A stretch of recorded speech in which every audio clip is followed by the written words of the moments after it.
لالا بتائیں نا یہ پرابلم کیسے سالو ہوگی؟ سالار نے جیسے ہی موبائل رکھا حورین نے فوراً سوال داغا، لیکن جواب دینے سے پہلے ہی موبائل دوبارہ بج اٹھا۔ سالار نے بھی ساختہ پینسل میز پہ رکھی، فون اٹھایا اور لان کے کونے میں جا کے بات کرنے لگا۔ حورین کے دل پر ایک ٹھنڈی سی لہر اتر گئی، جیسے کچھ ٹوٹنے لگا ہو۔ آج سالار بے حد خوش تھا۔ اس کا امریکہ کا ویزا لگ چکا تھا۔ یہ خواب تھا جو تعبیر کے قریب تھا۔ پچھلے کچھ دنوں سے مہرین کا رویہ بدلا بدلا سا تھا۔ وہ اس سے ڈھنگ سے بات نہیں کر رہی تھی، لیکن آج بہت اصرار کے بعد وہ اس کے ساتھ لنچ کے لیے تیار ہو گئی تھی۔ وہ دونوں خوبصورت 5 اسٹار ریسٹورنٹ میں آمنے سامنے بیٹھے تھے۔ ہاں بھائی، ایسی کیا ایمرجنسی تھی جو 3 دن سے میرا دماغ کھا رکھا تھا؟ مہرین نے اپنے بالوں کو ایک ادا سے پیچھے کیا اور سالار کو سوالیہ نظروں سے دیکھا۔ سالار اسے ٹکٹکی باندھ کے دیکھ رہا تھا۔ اوہ سالار، کب تک ایسے دیکھتے رہو گے؟ اب تو بتا دو کیا ہے وہ سرپرائز؟ مہرین کے لہجے میں بے چینی تھی۔ میرے پاس ایک نہیں 2 سرپرائز ہیں۔ پہلا تو یہ کہ میرا امریکہ کا ویزا لگ گیا ہے۔ وہ چند لمحے رکا، پھر ہلکی سی مسکراہٹ کے ساتھ بولا، میں امریکہ جانے سے پہلے تمہیں اپنے نام سے منسوخ کرنا چاہتا ہوں تاکہ ایموشنلی اور فائنینشلی میرا فیوچر سیکیور ہو جائے۔ سالار اپنی بات میں کمل کر چکا تھا، مگر مہرین کے چہرے پر عجیب سی پریشانی اور بے چینی کا سایہ لہرانے لگا تھا۔ کیا بات ہے مہرین، تمہیں خوشی نہیں ہوئی؟ مہرین نے ہلکے سے مسکرا کے کہا، ارے نہیں، ایسی کوئی بات نہیں ہے۔ سالار، میں شادی اتنی جلدی؟ پہلے تو اپنی پڑھائی مکمل کر لو۔ میں کون سا کہیں بھاگی جا رہی ہوں؟ جب تم واپس آؤ گے تو پھر شادی کریں گے۔ مہرین کی بات سن کر سالار تو ہتے سے اکھڑ گئے تھے۔ کیوں؟ ابھی شادی کرنے میں کون سا مسئلہ ہے؟ اور ویسے بھی میں رخصتی کی بات نہیں کر رہا، ہم نکاح کر لیتے ہیں۔ 3 سال بعد جب میں واپس لوٹوں گا تو پھر دھوم دھام سے شادی کریں گے۔ مہرین سالار کے غصیلے انداز کو دیکھ کر اندر سے کچھ گھبرا گئی تھی، اس لیے وہ بات بناتے ہوئے بولی، میں اچانک یہ رشتہ ممی پاپا کے سامنے نہیں رکھ سکتی، تو مجھے کچھ وقت دو سالار۔ کیا مطلب؟ تم جو ہفتے میں کئی دن میرے ساتھ گھومتی رہتی ہو، تب تمہارے گھر والوں کو اندازہ نہیں ہوتا کہ تم کسی کے ساتھ کمٹ کر رہی ہو، اور جب میں تمہیں اپنا بنانے کی بات کر رہا ہوں تو تم انکار کر رہی ہو؟ اچھا ٹھیک ہے، میں تمہیں بتاتی ہوں، مگر پلیز مجھے کچھ دن دو تاکہ میں اپنے گھر میں تمہاری بات کر سکوں۔ مہرین نے نرمی سے سالار کے ہاتھ پہ ہاتھ رکھ کر اس کے غصے کو تھوڑا سا ٹھنڈا کیا تھا۔ وہ اپنی تیاریوں میں مصروف تھا۔ ان دنوں حورین کو بھی ٹیوشن نہیں دے رہا تھا، اور حورین اس کے بدلے ہوئے رویے کو بہت شدت سے محسوس کر رہی تھی۔ وہ تو ہر لمحہ اس کے قریب رہنا چاہتی تھی، اور اب جب کہ وہ امریکہ جانے والا تھا، اس کا معصوم سا دل مکمل طور پہ ٹوٹ پھوٹ کا شکار ہو چکا تھا۔ اسے یقین ہونے لگا تھا کہ شاید اللہ تعالیٰ نے اس کی دعائیں نہیں سنی۔ سالار کی آنکھیں موبائل فون کی مسلسل آواز پہ کھلی تھی۔ نیم غنودگی کے عالم میں اس نے آنکھیں موم کے موبائل کی اسکرین کو دیکھا، جہاں ایاز کا نام جگمگا رہا تھا۔ کیا مصیبت ہے، اس نے جھنجھلاہٹ سے کہا۔ دوسری طرف ایاز ہنس پہ عادت ہنسنے لگا۔ کتنا سوئے گا؟ امریکہ جا کے پوری کر لینا نیندیں، شرافت سے لنچ ٹریٹ دے دے۔ بات مکمل کرتے ہی اس نے فون بند کر دیا۔ سالار خفگی سے موبائل کی اسکرین کو دیکھتا رہ گیا۔ تمہیں کون سے فاقے پڑے ہیں جو میرے پیچھے پڑ گئے تھے ٹریٹ کے لیے؟ وہ مصنوعی خفگی سے ایاز کو ڈانٹ رہا تھا، جبکہ ایاز بے فکری سے مسکرا رہا تھا۔ اب اس سالے 3 سال کے لیے جا رہا ہے، ایک وقت کی ٹریٹ بھی نہیں دے سکتا، کیسا دوست ہے تو؟ ایاز نے ہنستے ہوئے جواب دیا۔ ابھی ان کی باتیں جاری تھی کہ سالار کی نظر ریسٹورنٹ کے ایک گوشے میں بیٹھی مہرین پہ جا پڑی۔ وہ گہرے سرخ رنگ کا لباس پہنے بے حد دلکش لگ رہی تھی، لیکن جو چیز سالار کے دل کو کھا گئی اس کے سامنے بیٹھا شخص تھا۔ عمر میں مہرین سے واضح طور پہ بڑا، اور جس نظر سے وہ مہرین کو دیکھ رہا تھا وہ سالار سے برداشت نہیں ہوا۔ وہ کسی چیز کی پرواہ کیے بغیر سیدھا مہرین کی میز پہ پہنچا۔ مہرین، یہ کون ہے؟ تعارف کراؤ۔ سالار نے جاتے ہی سوال داغا۔ مہرین جیسے سکتے میں آ گئی تھی۔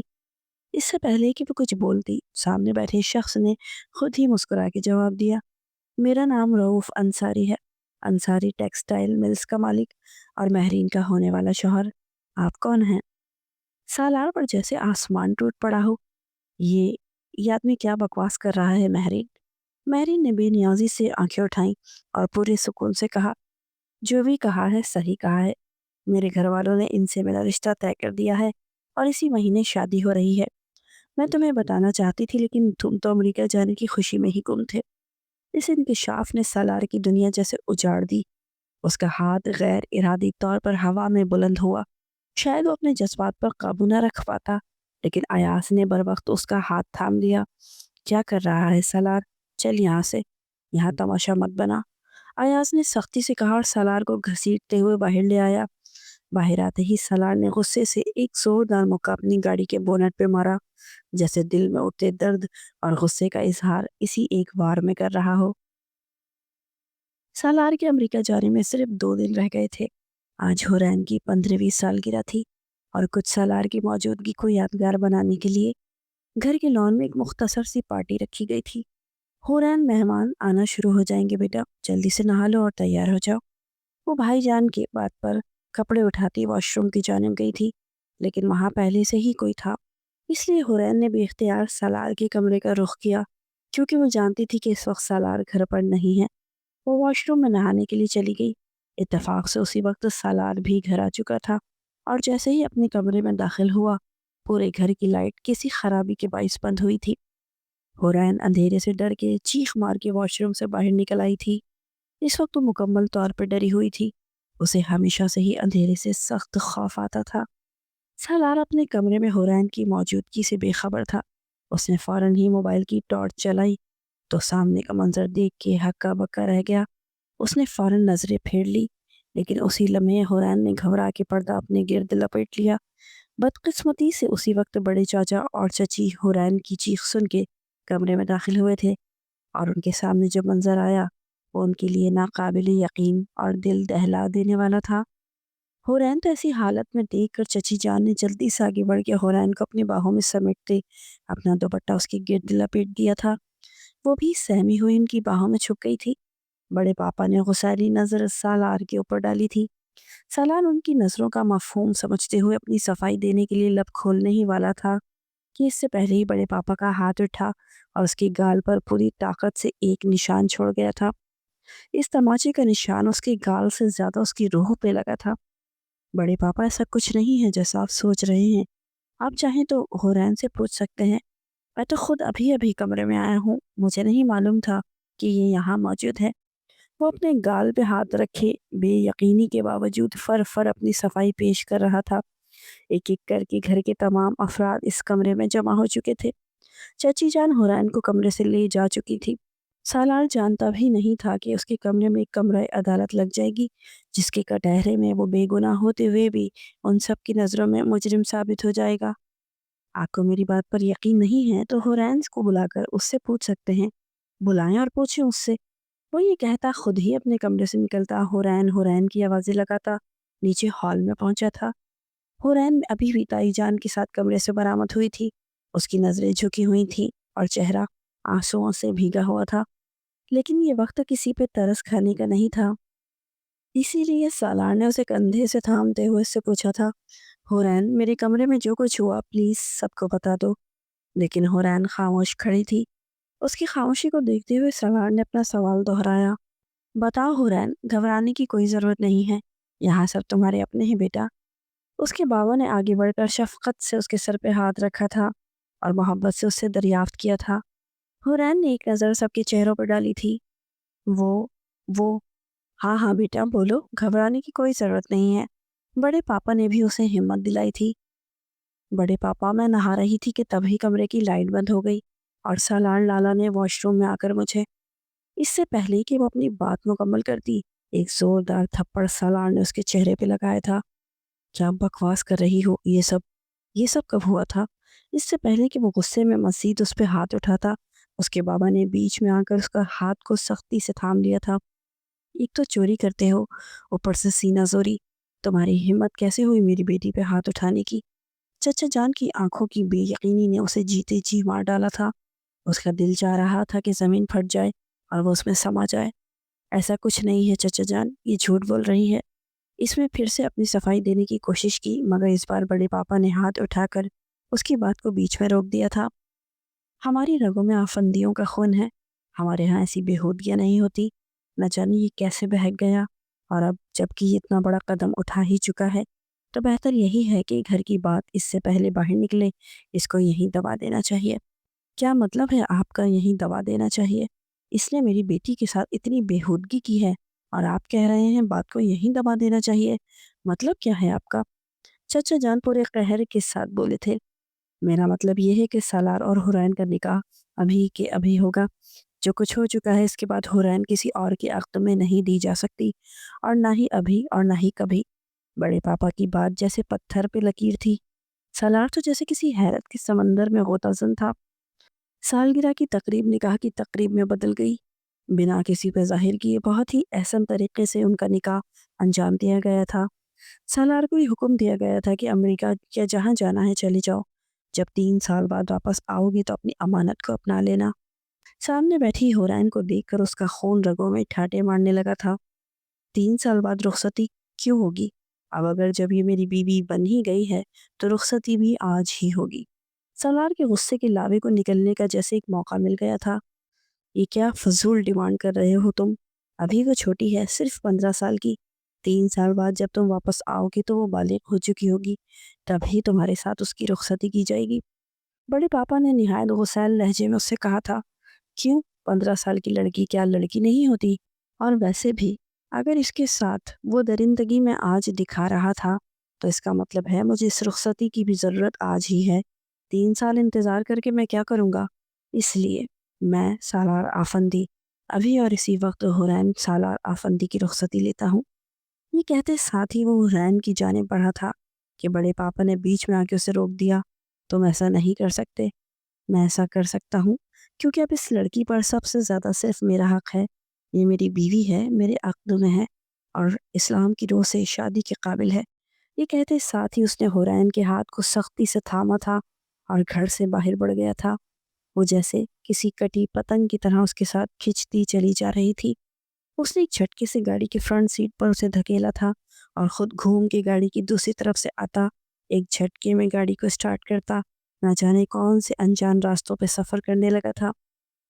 یہ ایاز کا فلیٹ تھا۔